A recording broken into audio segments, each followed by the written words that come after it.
तो दोस्तों स्वागत है आपका आपके अपने चैनल नेह मेमोयर में। तो दोस्तों आप इस समय देख रहे हैं जैसा कि हम लोग वाराणसी के कैंट रेलवे स्टेशन पे हैं, क्योंकि यहाँ से हमें ट्रेन पकड़नी है वंदे भारत और जाना है कानपुर, क्योंकि कानपुर में हमारी प्यारी वाइफ की सिस्टर की इंगेजमेंट है। तो जैसा कि आप देख रहे हैं कि हम लोग यहाँ पर रेलवे स्टेशन पे ऑलरेडी मौजूद हैं, लेकिन हमारी ट्रेन यानी कि वंदे भारत यहाँ पर नदारत है और हम लोग ऑन टाइम बिल्कुल यहाँ पर रेलवे स्टेशन पे मौजूद हैं। आप मेरे चेहरे की हवाइयाँ उड़ी हुई देख सकते हैं। और दोस्तों हम ऑन टाइम हैं, दोपहर के 3 बजे हैं और हमारी ट्रेन भी एग्जैक्टली 3 बजे ही यहाँ रेलवे स्टेशन पे और ट्रैक पे आने वाली थी और अभी तक नहीं। तो फिर हमने और नेहा ने कहा कि चलो थोड़ा टहल के आगे चलते हैं, क्योंकि खड़े खड़े यहाँ पर टाइम पास करने से कोई फ़ायदा नहीं। तो नेहा ने संभाली ट्राली, मैंने पीछे पिट्ठू बैग लादा और आप देख ही सकते हैं हाफते हुए कुत्ते ऐसी हालत हो गई है, लेकिन जा रहे हैं। और सोचा कि कुछ कोल्ड ड्रिंक वगैरह ले लेंगे, कोल्ड ड्रिंक वगैरह पी लेंगे। तो वहाँ पर तो कोई स्टॉल था नहीं, तो हम लोग बस आगे जा ही रहे थे और आगे थोड़ा बढ़ने के बाद वहाँ पे एक स्टॉल हमें दिखा। तो हम लोगों ने फाइनली वहाँ से कोल्ड ड्रिंक परचेज़ की। तो आप सामने देख पा रहे हैं ये स्टॉल है, यहीं से हमने कोल्ड ड्रिंक ले ली अपने लिए, क्योंकि हम लोग भागते हुए आए थे ये सोच के कि कहीं ट्रेन मिस ना हो जाए। बट खैर ट्रेन आ गई और जैसे ही ट्रेन आई फिर हम लोगों की दौड़ शुरू हुई कि हम लोग जल्दी से जाके अपनी सीट को कवर कर सकें। मेरे मन में एक ख्याल आया ही था कि नेहा ने मुझे याद दिलाया कि यार ये सीट ऑलरेडी रिजर्व है, भागने की जरूरत नहीं है, तो चल के जा सकते हैं। तो नेहा ने फिर से पकड़ी अपनी ट्रॉली और उसने चलना शुरू किया और मैं उसके पीछे पिछलग्गू होते हुए धीरे धीरे मैंने भी चलना शुरू किया। पसीने छूट गए वैसे भी, लेकिन कोई बात नहीं, ट्रेन पे बैठेंगे, ट्रेन फुल ऑन एसी है तो फिर पसीना भी सूख जाएगा। तो आप मेरा चेहरा देख ही सकते हैं। फिलहाल मेरी जान में जाना है कि चलो ट्रेन आई। अब यहाँ पे आप देख सकते हैं कि काफ़ी भीड़ है, लेकिन अभी यहाँ पर हमें एक झटका लगने वाला था। हम लोग जैसे ही ट्रेन की बोगी के ऊपर अपना सामान ताम झाम लेकर चढ़ने वाले थे, पता चला कि वहाँ से जो लोग ऊपर चढ़ चुके थे उन्हें वापस भेजा जा रहा था, क्योंकि ट्रेन की यहाँ पर होनी थी सफाई। देखिए गेट हो गया बंद, नो एंट्री। हम फिर वहीं आगे खड़े हो गए जहाँ से हमने शुरुआत की थी, प्लेटफॉर्म नंबर 1 से।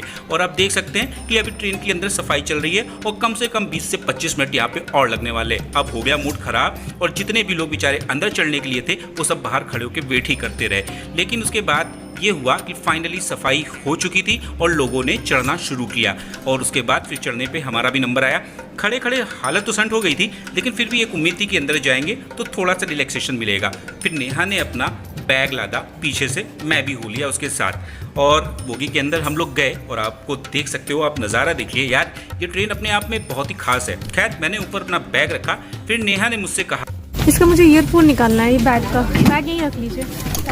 फ्रेंड्स फाइनली हम लोग ट्रेन में अपनी सीट पर बैठ चुके हैं। ट्रेन अभी भी प्लेटफॉर्म पर ही है और हम लोग थोड़ा सा थक गए हैं, क्योंकि बहुत भागम भाग पैकिंग करने के लिए तुरंत स्टेशन पर आना थोड़ा सा। बट अभी हम लोग बिल्कुल रिलैक्स।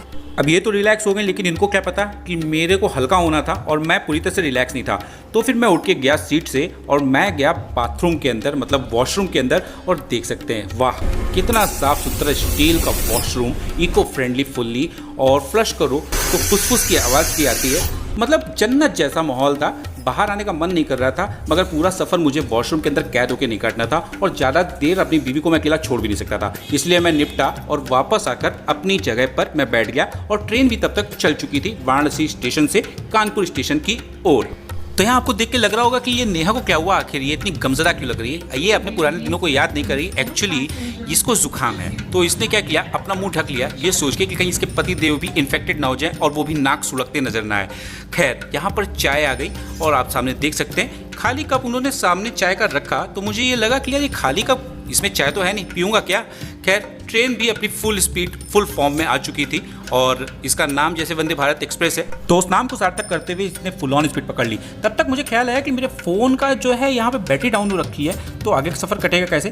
तो मैंने चार्जिंग ढूंढने की कोशिश की, चार्जिंग पॉइंट मुझे मिला कहाँ, अपनी सीट के जस्ट नीचे। मैंने यहाँ पर अपना चार्जर का पिन उसके पॉइंट में डाला और यहाँ पर फ़ोन अपना चार्ज करना शुरू किया। और आप देख सकते हैं मेरा फ़ोन बहुत अच्छी तरीके से यहाँ पर चार्ज होना शुरू भी हो गया था, ताकि आगे के सफ़र में मैं सॉन्ग सुनता रहूँ और गाने सुनते सुनाते कानपुर तक पहुँच जाऊँ। तो अब यहाँ पे ट्रेन बहुत अच्छी स्पीड पकड़ चुकी थी और साथ ही आप सामने देख सकते हैं कि यहाँ पर जो खाली कप थे वैसे ही खाली थे। मुझे लगा इसमें चाय कब आएगी। खैर तब तक ही मैडम अटेंडेंट यहाँ पर गर्म पानी लेकर आ गई और उन्होंने कप के अंदर गर्म पानी डाल के हमारे सामने सर्व किया और आप देख सकते हैं। और सर्व करने के बाद फिर वो वहाँ से स्नैक्स की ट्रे लाने के लिए आगे बढ़ गई।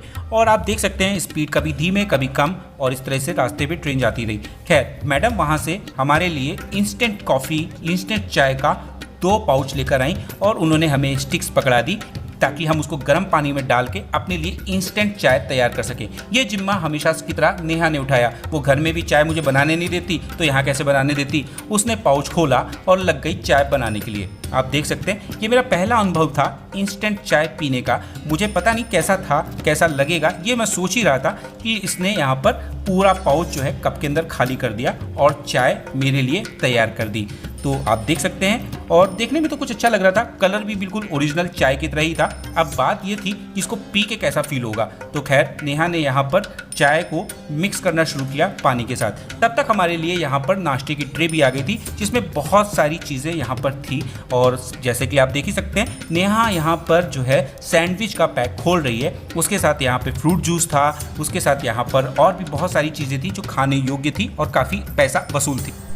ओफो, हमेशा की तरह आधी अधूरी बात ही बताएंगे आप। कम से कम पूरी बात तो बताइए कि यहाँ पर सैंडविच, जूस, चाय, वाटर बोतल के साथ हमें नमकीन स्नैक्स में मठरी, स्वीट कॉर्न का पैकेट और एक हैंड सैनिटाइजर का सैशे भी मिला है सर्विस में।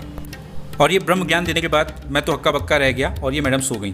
खैर ट्रेन भी स्लो हो गई और एक नेक्स्ट स्टेशन जो आने वाला था आगे, वो स्टेशन भी यहाँ पर आ गया। वो है प्रयागराज स्टेशन, जो कि आपका वाराणसी के बीच में एक स्टॉप होता है इस ट्रेन का।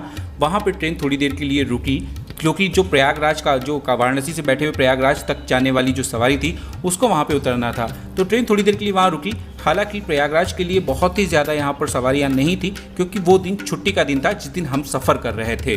तो यहाँ पर थोड़ी देर ट्रेन रुकने के बाद ट्रेन ने वापस यहाँ पर प्रस्थान किया कानपुर की ओर, और हम लोग भी बस बहुत तेज़ी से इस चीज़ की प्रतीक्षा कर रहे थे कि कानपुर पहुँचें। खैर वो वक्त आ गया जब हम लोग कानपुर रेलवे स्टेशन बिल्कुल पहुँचने ही वाले थे और हम लोग भी जो है बिल्कुल दरवाजे पर आके खड़े हो गए थे ताकि दरवाज़ा खुलते ही हम यहाँ से बाहर निकलें और ऑटो रिक्शा पकड़ के सीधे यहाँ पर अपने घर की ओर जा सके, यानी कि मैं अपने ससुराल की ओर जा सकूं और नेहा अपने मायके की ओर। खैर फाइनली दरवाज़ा खुला और हम लोगों ने बाकी सवारियों के साथ उतरना शुरू किया और नेहा सबसे आगे थी। नेहा उतर गई और उसके पीछे दोबारा से पिछलग्गू बन के मैं भी उतरा और हम उतरे थे प्लेटफॉर्म नंबर 1 पे। और प्लेटफॉर्म नंबर 1 पे उतरने के बाद हमने अपना सामान समेटा, बोरिया बिस्तरा समेटा और बहुत तेज़ी से निकलने लगे बाहर की ओर ताकि हम लोग ऑटो पकड़ें और घर की ओर प्रस्थान कर सकें। तो बस ये सफ़र जो है हम लोग, हालांकि बहुत ही ज़्यादा ये टाइम नहीं लेती है ये ट्रेन, हम लोगों को ज़्यादा से ज़्यादा 4 घंटे ही का समय यहाँ पर लगा। और क्योंकि ट्रेन लेट थी तो कुल मिला के आप मान सकते हैं 5 घंटे का सफ़र रहा, लेकिन फिर भी हम लोगों के लिए सफ़र बहुत ही आसान और अच्छा रहा। हम चाहते हैं, मुझे ऐसा लगता है पर्सनली कि ये इस तरीके की वंदे भारत ट्रेन जो है ना, इसको गवर्नमेंट को चलाना चाहिए और ये ज़्यादा से ज़्यादा चलाना चाहिए ताकि और भी लोग बहुत ही आसानी से और बहुत सारी सुविधाओं के साथ यहाँ सफ़र कर सके। खैर हम लोग बाहर आए फाइनली बाहर आने के बाद हम लोगों ने यहाँ पे ऑटो तय किया। नेहा आर्गुमेंट हमेशा की तरह मोल भाव करती रही। उसके बाद फिर यहाँ से हम लोगों ने ऑटो को तय किया और फाइनली हम लोग ऑटो पे सवार हुए। अब यहाँ से हम लोग स्टेशन की ओर से प्रस्थान कर रहे हैं अपने गंतव्य की ओर, यानी कि मैं अपने ससुराल की ओर और नेहा अपने मायके की ओर।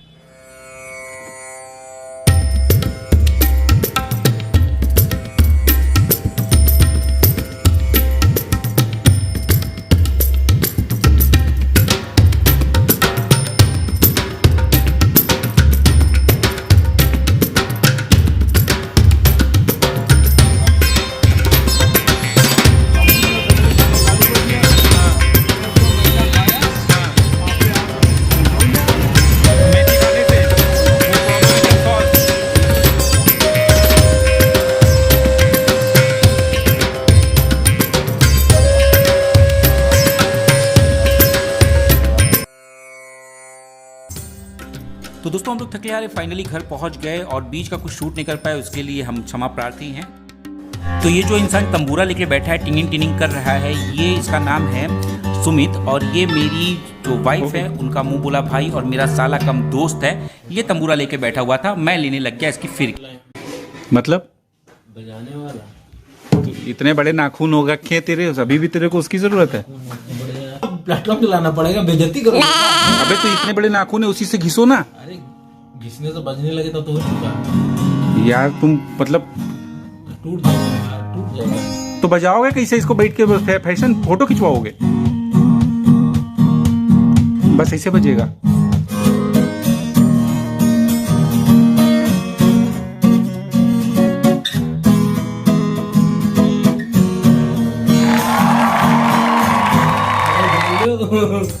तो दोस्तों आज का ब्लॉग समाप्त करते हैं और आपसे फिर मिलते हैं नए ब्लॉग्स पे। अगर ये ब्लॉग आपको पसंद आया हो तो इसको लाइक कर लीजिएगा और चैनल को सब्सक्राइब जरूर कर लीजिएगा।